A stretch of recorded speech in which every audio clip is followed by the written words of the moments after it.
तो दोस्तों UPSC mains 2021 में सोशल इश्यूज़ के कुछ सवाल पूछे गए। तो मैं चाह रहा हूँ आपके साथ यहाँ पे सोशल इश्यूज़ के सवाल डिस्कस करना एंड उनके जो possible solution banana and solution के साथ साथ यहाँ पर एक मैं आपको चाहता भी बताना कि जो हम पढ़ाते हैं उसमें से चीज़ें आती भी हैं कि नहीं आती। ठीक है दोस्तों, तो चलिए शुरू करते हैं दोस्तों। सबसे पहले लेकिन यहाँ पे हम शुरू करने से पहले एक बात देख लें कि दोस्तों हमेशा ही हमें बात याद रखनी है कि ये कौन सा एग्ज़ाम है, यूपीएससी। दोस्तों यूपीएससी में ऐसा कभी भी हम रेयरली ही ऐसा होगा, मतलब मैं आपको चाहता हूँ कहना कि रेयरली ऐसा होगा कि हम जो पढ़ कर गए एग्जैक्ट वही पूछ लिया। तो हमें क्या करना पड़ता है, हमें जो इसको हम जो सरल शब्दों में कहते हैं पैच वर्क। पैच वर्क मतलब हम कुछ चीज़ कहीं और पढ़ते हैं, कुछ चीज़ कहीं और पढ़ते हैं, तो मल्टीपल चीज़ों को हम जोड़कर एक आंसर बनाने की कोशिश करते हैं। एंड अल्टीमेटली क्योंकि और आंसर राइटिंग प्रैक्टिस में भी हम सीखते यही है ना कि कैसे हम जो अपनी जो हम डिस्पैरेट जो सोर्सेज से अलग अलग सोर्सेज से जो नॉलेज इकट्ठी कर रहे हैं, कैसे उस नॉलेज को हम एक धागे में एक पूरे सूत्र में पिरोएं एंड एक अच्छा आंसर बनाकर एग्जामिनर के सामने प्रेजेंट करें। ओके, ठीक है दोस्तों। सबसे पहला जैसे जो मैं उल्टा सवाल शुरू कर रहा हूँ, जैसे क्वेश्चन नंबर 20 से, तो वो 15 मार्क्स के क्वेश्चन थे। दो तरह के क्वेश्चन आते हैं यूपीएससी मेंस में भी, एक एक जो आते हैं 15 मार्क का, एक 10 मार्क का। तो दोस्तों ये सवाल है भारतीय सोसाइटी पर। वो कह रहे हैं कि कैसे भारतीय सोसाइटी कंटिन्यूटी और ट्रेडिशनल सोशल वैल्यूज़ को मेंटेन कर पा रही है साइमल्टेनियसली। ठीक है, तो इतना मुश्किल सवाल नहीं है। एंड देन उसके बाद वो कह रहे हैं कि क्या क्या बदलाव हो रहे हैं आपने बताना है। ठीक है, तो 250 शब्दों में बताना है। सबसे यहाँ पर जो बड़ी बात होती है, 250 वर्ड्स में कई बार बताना मुश्किल हो जाता है। एंड जो अप्रॉक्सीमेटली 2.5-3 पेज मिले हैं, तो वो भरने आपको लगता है कि सर ये तो भर जाएंगे, लेकिन मेरे पास बताने वाला कंटेंट ज़्यादा है। तो दोस्तों यहाँ पर मैं जैसे चाहता हूँ कॉन्टिन्यूटी एंड चेंज। हम जैसे जब भी कोई लेक्चर लेते हैं, चाहे वो हमारा जो कोई भी किसी भी तरह का, चाहे हमारा आंसर राइटिंग का लेक्चर हो, चाहे जो भी कंटेंट लेक्चर हो, उसमें एक फ्रेमवर्क हमेशा ही रहता है दोस्तों। वो फ्रेमवर्क जो अगर मैं बात करूँ उसकी, वो फ्रेमवर्क क्या है हमारे पास, कंटिन्यूटी एंड चेंज का। ठीक है, जैसे हम हमेशा ही बच्चों को ये सिखाते भी हैं कि कुछ चीज़ें कंटिन्यू भी हुई हैं एंड कुछ चीज़ें बदल गई। ठीक है, जो चाहे जैसे आपने इसको चाहे not only in social issues, but आप इसको जगह जगह हिस्ट्री में या फिर आप जैसे किसी भी और जगह जो गवर्नेंस में लगा सकते हैं। फॉर एग्जांपल अगर हिस्ट्री में आपसे पूछा जाए कि अगर सिंपल सा सवाल है कि 1950 जो सॉरी अगर 1857 के रिवोल्ट के बाद अगर हम बात करें क्या क्या बदलाव हुए, आप बताएंगे सर कुछ कुछ चीज़ें बदली भी, कुछ कुछ चीज़ें कंटिन्यूड रही, है ना। एंड देन आपको पूछा जाए कि रेवोल्यूशनरी जो हमारे यहाँ पे टेररिज्म की बात करते हैं हम, कि जो हमारे रेवोल्यूशनरी टेररिज्म की जो दो फेजेस हम बात करते हैं, क्या क्या उनमें फ़र्क है सर, कुछ चीज़ें सेम है, कुछ चीज़ें डिफरेंट है ना। ये फ्रेमवर्क है कंटिन्यूटी एंड चेंज। तो इसके साथ ही आगे बढ़कर देखते हैं कि क्या यहाँ पर चीज़ें आ रही हैं। ठीक है, तो इसीलिए इंडियन सोसाइटी ने कैसे कंटिन्यूटी और चेंज को, ट्रेडिशनल सोशल वैल्यूज़ को बनाकर रखा, ये सवाल कह रहा है। तो हमने जैसे इस पर एक लेक्चर है, मैं लेक्चर से ही कंटेंट बोरो कर रहा हूँ, मैं आपको बताता हूँ उसके बारे में। तो जैसे सबसे पहला, जैसे हम लेक्चर में बात ही करते हैं, शुरुआती सबसे पहला लेक्चर है सोशल इश्यूज़ में हमारा, जैसे एक बैच चलता है मार्केटिंग भी थोड़ा साथ साथ में, जो हमारा प्रीलिम्स प्लस मेंस का बैच रहता है, जिसको हम जीएस का कंप्लीट बैच कहते हैं। ठीक है, तो जीएस का कंप्लीट बैच में कंटेंट वीडियोज़ में सोशल इश्यूज़ में शुरुआत में ही लेक्चर है ये। तो ये लेक्चर क्या बताते हैं, जैसे मैं आपको बात करता हूँ, जैसे 3 फ्रेमवर्क्स की बात कर रहा हूँ जो हम जिसमें हम आंसर्स कर सकते हैं। तो ये पहला फ्रेमवर्क ही है जो हमारे आंसर को करने में मदद कर रहा है। 15 मार्कर यहाँ पे इजी हमारा क्रैक हो सकता है। ठीक है, तो कंटिन्यूटी एंड चेंज वाला। एंड देन उसके बाद अगर हम बात करें कंटिन्यूटी एंड चेंज में कि जैसे क्या क्या चीज़ें हम कंटिन्यू कर रहे हैं, कि हायरार्की है हमारे यहाँ पे, रिलीजन कंटिन्यूड है, फैमिली का स्ट्रक्चर है, फैमिली का स्ट्रक्चर में बदलाव आ रहा है, लेकिन फैमिली एज एन इंस्टीट्यूशन बहुत स्ट्रांग है। एंड देन ट्रांसेंडेंस, कि किस तरह से हम अभी भी आफ्टर लाइफ स्पिरिचुअलिटी की बातें बहुत ज़्यादा करते हैं। पेट्रियार्की कंटिन्यूड है। एंड देन स्क्रिप्टिव आइडेंटिटी, स्क्रिप्टिव मतलब जो जन्म से हमें आइडेंटिटीज मिलती हैं वो आज भी कंटिन्यूड है। देन उसके बाद अगर हम बात करें तो यहाँ पे कुछ बदलाव भी हो रहे हैं, है ना। ये डिफरेंट स्लाइड्स हैं, मैंने स्क्रीनशॉट लेके यहाँ लगा दिया। ठीक है, ये पेड मॉड्यूल का पार्ट रहता है, लेकिन अभी आंसर डिस्कस कर रहे हैं तो मैंने शेयर कर दिया। ठीक है, जैसे यहाँ पे बदलाव आ रहा है, इक्वालिटी लॉ में भी लेकर आ रहे हैं। लॉ के साथ साथ मिडिल क्लास बढ़ रही है, तो इक्वालिटी की डिमांड और बढ़ती है। सेकुलरिज्म की बात शुरू हो गई है। देन न्यूक्लियराइजेशन, फैमिली छोटी होती जा रही है। ठीक है, फैमिली का साइज छोटा हो रहा है, न्यूक्लियराइज हो रही है। देन मटीरियलिज्म का राइज है, स्पिरिचुअलिज्म हम एग्जिस्ट करता था, लेकिन मटीरियलिज्म का भी राइज हो रहा है। एंड देन वुमेन की पार्टिसिपेशन इंक्रीज हो रही है, और अचीव्ड आइडेंटिटीज जो स्क्रिप्टिव भी कंटिन्यूड है, अचीव्ड भी कंटिन्यूड है। भारत दोनों को साथ लेके चलता है। ठीक है, अगर आपका सोशियोलॉजी ऑप्शन है तो रिलेटिवली आप इसको आराम से डिस्कस कर सकते हैं, इतना मुश्किल सवाल नहीं था। एंड देन एग्जांपल्स लेके कि फैमिली स्ट्रक्चर पे, मैरिज के स्ट्रक्चर पे, कास्ट सिस्टम पे आप बात कर सकते हैं। एंड दोनों को साथ लेके भारत चलता है, तो अकॉर्डिंगली हम बोल रहे हैं कंटिन्यूटी भी है, चेंज भी है। ठीक है, एग्जाम्पल्स के साथ बात करेंगे, बढ़िया आंसर बनेगा। ओके, ठीक है, तो अगले सवाल पर चलते हैं। वो कह रहे हैं कि ऑब्जेक्टिव बताइए पॉपुलेशन पॉपुलेशन एजुकेशन, कि अगर हमें लोगों को पॉपुलेशन के बारे में एजुकेट करना है तो क्या-क्या हमारे ऑब्जेक्टिव्स रहेंगे, ठीक है? एंड देन हमने क्या-क्या कदम उठाए ऐसे इन चीज़ों को अचीव करने के लिए, उस पर डिटेल में बताइए, ठीक है? 250 वर्ड्स, 15 मार्कर अगेन। तो यहाँ पर जैसे देखो पॉपुलेशन एजुकेशन एक अगेन इंपॉर्टेंट टॉपिक है, इसको हम अपने पीसीएम में कवर करते हैं, ठीक है? मैंने वही जो हमारा जैसे 2022 का फॉर एग्जांपल, जैसे 2021-2022 जो भी आप लगा लीजिए पीसीएम मॉड्यूल हमारा जो रहता है कंप्लीट, जो उसमें सोशल इश्यूज़ के लेक्चर में population policy, family planning, population पे कुछ जुड़े हुए लेक्चर्स हैं, तो उसमें से लेक्चर नंबर 3 है, एग्जैक्टली आंसर बन जाएगा हमारा, ठीक है? तो कंटेंट है, कंटेंट का स्ट्रक्चर है, आराम से आंसर बनेगा, ठीक है? तो जैसे वहाँ बात की, पहले डिफाइन करना होगा कि पॉपुलेशन पॉलिसी क्या होती है, पॉपुलेशन के बारे में एजुकेट करना है तो हमने क्या एजुकेट करना है लोगों को, कि साइज़ क्या चाहते हैं, पहले हमें डिसाइड करना पड़ेगा पॉपुलेशन का, कितनी बड़ी आबादी चाहिए, किस स्ट्रक्चर में चाहिए, है ना? कितने मेल कितने फीमेल, एंड देन कितनी जो पॉपुलेशन में एज का स्ट्रक्चर क्या रहेगा, डिस्ट्रीब्यूशन कहाँ रखनी है, कितने शहर में, कितने गाँव में, ठीक है?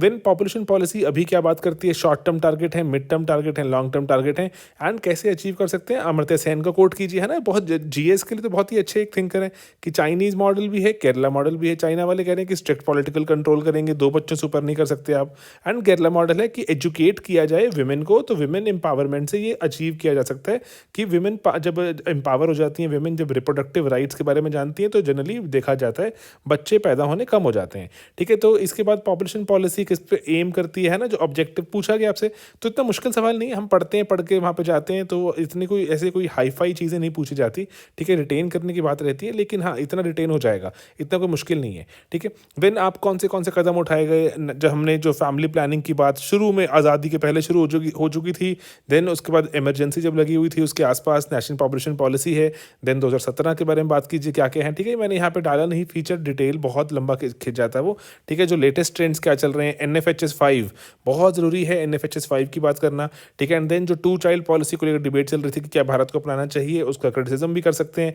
देन आप बता सकते हैं कि जो मैरिज की एज है, मैरिज की जो एज ऊपर चली गई लड़कियों की, तो जो उसके लिए लेके जो लेजिस्लेशंस की बात है वहाँ पर, तो उससे भी हमें पता लगता है कि कैसे हम सीरियस हैं पॉपुलेशन के बारे में, एजुकेट करने के बारे में, ऑब्जेक्टिव्स अचीव करने के बारे में। तो ये मुश्किल सवाल नहीं है, ठीक है? तो अभी तक 30 मार्कर हम थोड़ा सा हमारे कंट्रोल वाले जो क्वेश्चन है, ओके, ठीक है? तो ये एक और हमारा जो यूट्यूब पर ही लेक्चर अवेलेबल है, आप उसको चाहें देखना तो देख भी सकते हैं। पॉपुलेशन पॉलिसी इंडिया चाइना की कंपेयर की हुई है, बहुत जो वास्ट एक्सटेंसिवली अवेलेबल डेटा, ऐसे कोई मुश्किल सवाल नहीं है, ओके, ठीक है? देन अगले सवाल की तरफ चलते हैं दोस्तों।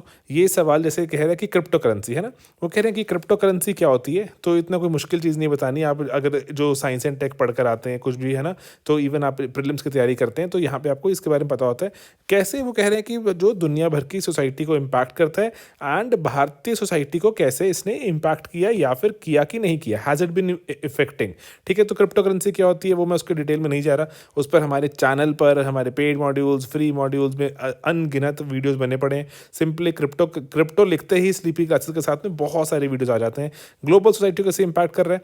तो हमने एक जो फ्री एक हमारा जो हमने आंसर राइटिंग कोर्स चलाया, वहाँ पर एक क्वेश्चन था कि क्रिप्टो करेंसी के बारे में बताइए, ठीक है, कि क्या वो थिंग ऑफ द फ्यूचर है, ठीक है? कैसे हमारे पास्ट और प्रेजेंट को, जो हमारे पेपर करेंसी की बात करते हैं, उसको कैसे जोड़ता है, ठीक है? तो सर ने बहुत ही बढ़िया तरीके से समझाया था कि कैसे दुनिया को प्रभावित करता है।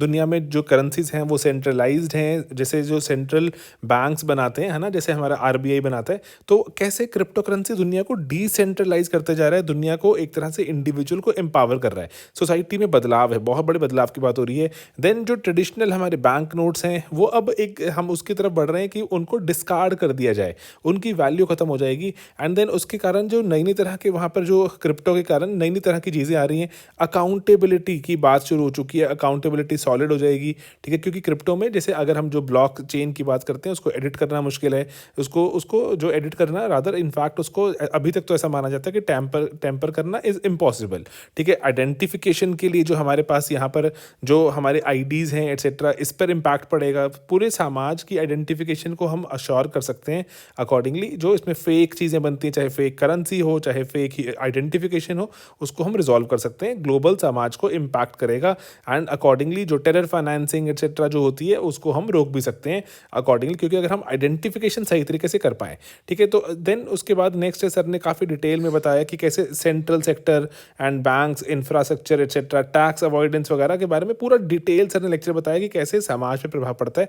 वही हमें जो क्वेश्चन में पूछा भी गया, ठीक है। एंड देन उसके बाद जैसे एक मैंने लेक्चर भी लिया था कि जो 7 चीज़ें हमें क्रिप्टो के बारे में पता होनी चाहिए, डिसेंट्रलाइज्ड फाइनेंसिंग एक्सेट्रा, ऐसे ऐसे वर्ड्स हम ड्रॉप करेंगे। भारत में बात शुरू हो चुकी है, भारत में एनएफटीज बनने शुरू हो चुके हैं ना, जो नॉन फंजिबल टोकन्स वगैरह बनने शुरू हो चुके हैं, बहुत ट्रेडिंग होती है, भारत सरकार इसको रेगुलेट करना चाहती है। कौन से भारत सरकार कदम उठा रही है, समाज पे क्या प्रभाव पड़ रहा है, हमें बताना पड़ेगा, ठीक है। तो ये जो चीज़ें यहाँ पर लेक्चर में अवेलेबल, ये फ्रीली अवेलेबल है, जो एपिसोड नंबर 30 था क्रिप्टो करेंसी में फ्री मेंस आंसर राइटिंग का, आप उसमें देखिए and accordingly you will get to hear a lot of very good points, ठीक है। ओके देन दोस्तों अगले सवाल पर चलते हैं। वो गिग इकॉनमी पे सवाल है, ठीक है। तो इसको बहुत सारे लोग कह रहे थे ये क्या पूछ लिया, अरे लेकिन अगर हम सर सोशल इश्यूज़ वगैरह प्रिपेयर कर रहे हैं, गिग इकॉनमी के बारे में पढ़ के नहीं जाएंगे तो हम ना अधूरी तैयारी कर रहे हैं, बात पूरी नहीं है। हम इसको 2019 से पढ़ा रहे हैं, 19 में पढ़ाया हमने, 20 में पढ़ाया, 21 में, तो बहुत ही इंपॉर्टेंट था। ना तो सिर्फ जैसे कि सोशोलॉजी में, सोशल इश्यूज़ में भी हमने इस पर लेक्चर्स लिए, ताकि अब हमें पता लग ही रहा था कि हाँ सवाल पूछा जाएगा गिग इकॉनमी में।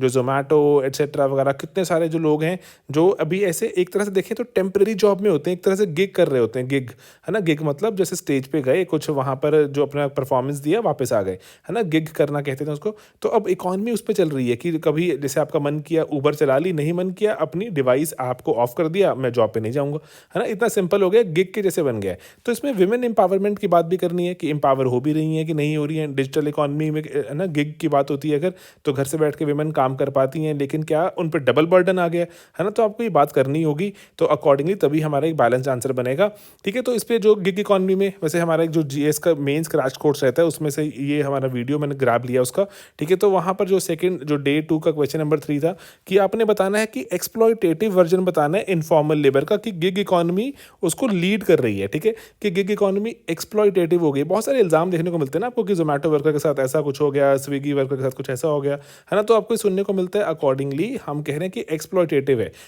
इसमें हम जो सबसे बड़ी बात करते हैं कि गिग इकॉनमी में, बहुत सारी गिग इकॉनमी में विमेन पार्टिसिपेट ही नहीं कर पाती, क्योंकि यहाँ पर जो अभी फिजिकली मूव करना है, या आपको जो ऐसे जैसे फॉर एग्जांपल आप सिंपल इमेजिन कीजिए, जैसे जोमेटो को जो डिलीवरी एजेंट्स हैं वो कैसे उनको जगह जगह जाना पड़ता है बहुत, एंड ऐसे बहुत बार ऐसा भी होता है कि जैसे ऊबर और ओला एटसेट्रा कि आपको बहुत जैसे जो वर्किंग आवर्स होते हैं बहुत ज़्यादा फैले हुए होते हैं, आपको जो लोकेशन के कारण जैसे हमारा समाज इतना अगर हम बोले कॉन्ड्यूसिव नहीं है विमेन के काम करने के लिए, तो वो टेंशन भी हो जाती है कि हमें कि विमेन हमारे जो बहुत सारा काम नहीं कर सकती बाहर, जैसे जो डाइवर्स जगहों पे नहीं जा सकती, ठीक है। तो उसके हमारे यहाँ पे जो पॉसिबिलिटी की हम बात करते हैं कि रुक जाती हैं। देन कि जो वर्क फ्रॉम होम है कैसे विमेन को इम्पैक्ट करता है, आपको नेगेटिव बताने ही पड़ेंगे कि जो डबल बर्डन आ जाता है ना, विमेन पे यूनिक सिचुएशन में आ जाती हैं जो, एंड ऐसे भी कहा जाता है कि पर्टिकुलरली कि जो बहुत सारी जो विमेन है जो उन पर जैसे जो बच्चों का जो डबल दबाव होता है, तो नर्चर भी जो जैसे बेबीज़ की फाइनेंसिंग से लेकर बेबी की जो फिजिकल मतलब बोल सकते हैं ना, जैसे फिजिकल नीड्स से लेकर बेबी की फिजिकल नीड्स दोनों ही मदर पर आ जाती हैं। तो गिग इकॉनमी इस तरह से डबल बर्डन भी लेकर आती है, अपॉर्चुनिटी लेकर आ रही है, डबल बर्डन भी लेकर आ रही है, ठीक है। आपको बताना पड़ेगा। एंड देन उससे जैसे एक हमारे, अगर आप सोशोलॉजी ऑप्शनल में हैं तो हम वहाँ पे ना कुछ कुछ ऐसे एक्स्ट्रा कंटेंट डालते रहते हैं जिसको हम वैल्यू एडिशन बोलते हैं। तो वहाँ पर गिग इकॉनमी पे हमने डिस्कशन की हुई है कि गिग इकॉनमी है क्या, एंड कैसे जो टाइप्स क्या हैं, क्या फ़ायदे हैं, क्या नुकसान है। तो आंसर बन जाएगा हमारा, वेमेन को लेकर अपॉर्चुनिटी आती है कि अगर हम बाहर बोलते हैं ना, जैसे सिंपल अगर सिंप्लीफाई करें कि हम बाहर अगर वेमेन कह रही हैं कि सेफ़ नहीं लगता, तो घर बैठ के बहुत सारी अपॉर्चुनिटी है काम करने की अभी। एंड देन जितने जिस फ्रीलांसिंग वर्क की अपॉर्चुनिटी है, एंड अकॉर्डिंगली जो स्किल बढ़ाने की अपॉर्चुनिटी है, स्किल बढ़ा सकती हैं, अकॉर्डिंगली काम कर सकती हैं। एंड देन उसके बाद हम ये भी बोल सकते हैं कि अपने मर्जी के हिसाब से काम कर सकती हैं कि डबल बर्डन ना भी आए, उसके हिसाब से अपने आप को एडजस्ट कर सकते हैं कि हम कब काम करें कब काम ना करें, ठीक है। तो इसीलिए विमेन एम्पावरमेंट पे आप बोलेंगे सर कि हैं कुछ पॉइंट फेवर में लेकिन कुछ अगेंस्ट भी हैं, क्योंकि जो डिजिटल रेवोल्यूशन है, डिजिटल रेवोल्यूशन में विमेन बहुत सारी हैं वो पीछे भी रह गई हैं, उनके पास डिवाइसेस भी नहीं होती एंड देन वो स्किल भी नहीं होता। तो अकॉर्डिंगली विमेन जो थोड़ा सा हमें लगता है कि विमेन एम्पावरमेंट में ये कंट्रीब्यूट तो कर रहा है लेकिन थोड़ा डिस्प्रपोर्शनेटली मेल को ज़्यादा फेवर करता है। ओके ठीक है दोस्तों, चलिए नेक्स्ट यहाँ पे हम जो सवाल देखते हैं वो है कि जो ये सवाल था कि यूनिकनेस ऑफ ट्राइबल नॉलेज, आपसे पूछा गया कि जो ट्राइबल नॉलेज सिस्टम है वो यूनिक है एंड इसको कंपेयर करें अगर हम जो हमारे जो मेन स्ट्रीम नॉलेज सिस्टम रहता है कल्चरल सिस्टम उससे थोड़ा ये विभिन्न नज़र आता है। इस पर बात करनी है आपको, ठीक है। सोशो ऑप्शनल है तो रिलेटिवली ईजी जाएगा डेफिनेटली, है ना। सोशल इशूज सोशोलॉजी से जुड़ता है। फॉर एग्जाम्पल अगर आपका जोग्राफी ऑप्शनल हो तो रिलेटिवली आपका जोग्राफी का पेपर अच्छा जाएगा। हिस्ट्री ऑप्शनल है, हिस्ट्री अच्छा जाएगा। तो ऐसे ही सोशोलॉजी की थोड़ी एडवांटेज यहाँ मिलेगी ही आपको सोशल इशूज़ में, ठीक है। तो यहाँ पर अगर मैं बात करूँ यहाँ पे किन लाइंस पे आप बात कर सकते हैं ना, बिल्कुल सरल, जो ना आपको मॉडर्न वर्ल्ड में जो परेशानियाँ जो दिक्कतें नज़र आती हैं आपको उसको इमेजिन कीजिए, उसका सॉल्यूशन कहीं ना कहीं ट्राइबल विलेज में या फिर सॉरी ट्राइबल लोकेलिटीज़ में आपको मिलेगा उसको सॉल्यूशन। फॉर एग्जांपल जैसे देखिए यूनिकनेस कहाँ पर है, सबसे पहला सेक्रेड ग्रूव्स, आपको लग रहा है कि पेड़ कट रहे हैं एक्सेट्रा, बहुत सारे ऐसे ट्राइबल कम्युनिटीज़ हैं जो अपने पेड़ों को पूजते हैं, ग्रूव्स को पूजते हैं कि हम ये पेड़ नहीं कटने देंगे, ठीक है। जैसे चिपको मूवमेंट एक्सेट्रा आपको देखने को मिलता है। सेक्रेड ग्रूव्स है ना, उनको उनकी पूजा की जाती है, सेक्रेड है उनके लिए। मेडिसिनल प्लांट्स इतने सारे 3-3, 4-4 हज़ार से साल से यहाँ पर ऐसे मेडिसिनल प्लांट्स हैं, ये पेट का दर्द ठीक हो जाता है इनको खाएं, इसको खाने से आपको जैसे कि सर दर्द ठीक हो जाता है, ऐसे बहुत सारे प्लांट्स एग्जिस्ट करते हैं। ट्राइबल नॉलेज बहुत यूनिक है मॉडर्न ऐसे एरा में से जो हमारी नॉलेज हमें देखने को नहीं मिलती। देन जेंडर पैरिटी है ना, थोड़ा समाज की बात भी करें कि जेंडर बहुत इक्वल है। बहुत सारी स्टडीज़ हैं हमारे पास सोशोलॉजी में जो बताती हैं कि ट्राइबल सोसाइटीज़ हैं दे आर हाईली इक्वल, कई तो ऐसी भी हैं जो मेट्री मतलब विमेन की फेवर में भी चली जाती हैं। देन जो जो नेचुरल रिसोर्सेज हैं उनसे बहुत लगाव है। ऐसे जो अगर आपके जो तालाब एक्सेट्रा नदी झरने उनकी पूजा की जाती है। इवन की पेड़, आप न्यामगिरी की बात कर सकते हैं जो ओडिशा में केस था कि वहाँ पर पेड़ जो जो पर्वत की पूजा की जाती है, जो पर्वत को माइनिंग की बात हुई थी ट्राइब्स ने मना कर दिया कि हम ऐसा नहीं करने देंगे। देन उसके बाद सिम्बायोटिक रिलेशनशिप है, मतलब सिम्बायोटिक मतलब कि ऐसा जो बायोलॉजिकल रिसोर्सेज है उसको एक्सप्लॉइट करने पे नहीं आते। थोड़ा सा अगर हम देखें तो वहाँ पे जो एक्सप्लॉइटेटिव नहीं है उसके कारण क्या सस्टेनेबल भी चीज़ें बन जाती हैं, ठीक है। हायरार्की की एब्सेंस है, ऐसा नहीं है कि कोई बहुत सुप्रीम है एकदम वीआईपी बन के घूम रहा है, कोई एकदम पीछे चला गया। तो ट्राइबल सोसाइटी में हम सीख सकते हैं इक्वालिटी के बारे में भी, ठीक है। देन सब्सिस्टेंस ओरिएंटेड है, ऐसा नहीं है कि मटीरियलिज्म नहीं चाहिए बहुत सारा, ठीक है, बहुत सारा धन दौलत एक्सेट्रा मुझे इकट्ठा चाहिए, नहीं, सस्टेनेबल लेवल पे काम चलता है। एंड सब्सिस्टेंस की जितना जो रिक्वायरमेंट है अकॉर्डिंग टू नीड उतनी चीज़ें हैं, अकॉर्डिंग टू ग्रीड नहीं है, बड़े बड़े घर एक्सेट्रा बनाना, बड़ी गाड़ी, ऐसी वहाँ पर कोई लालसा नहीं देखने को मिलती। देन उसके बाद जो नॉलेज है बहुत कोडिफाइड है। कोडिफाइड मतलब कि ऐसा नहीं है लिखने वगैरह की अगर बात करें तो नहीं है, उसके बावजूद भी नॉलेज जनरेशन दर जनरेशन चलती जा रही है एंड ये सिस्टम हमें मॉडर्न एरा में देखने को नहीं मिलता। एंड देन उसके बाद हम बात करें जैसे एग्जांपल ले सकते हैं जो ऑन्जेस वगैरह इवन अंडमान में दिखते हैं आपको कि वो उनके पास टेक्निक्स हैं ऐसी जो हमारे बहुत वेल डॉक्यूमेंटेड ये आर्टिकल्स हैं जो बताते हैं कि टेक्निक्स हैं कि जहाँ पर पता लगता है हमें कि अगर उन्होंने लेट्स से कोई पिग की जो पिग को मारा हंट किया तो उतना ही हंट करते हैं कि पिग एक्सटिंक्ट ना हो जाए। जबकि हमने देखा कि हमारे मॉडर्न वर्ल्ड ने जो इतनी हंटिंग वगैरह की तो जो बहुत सारी स्पीशीज़ जो गायब ही हो गई, है ना। तो आपने करना क्या, जो आपको मॉडर्न वर्ल्ड की जो आपको लगती हैं बहुत सारी जो प्रॉब्लम्स लगती हैं वो प्रॉब्लम्स एग्जिस्ट नहीं करती यूजुअली जो हमारे ट्राइबल कम्युनिटीज़ में।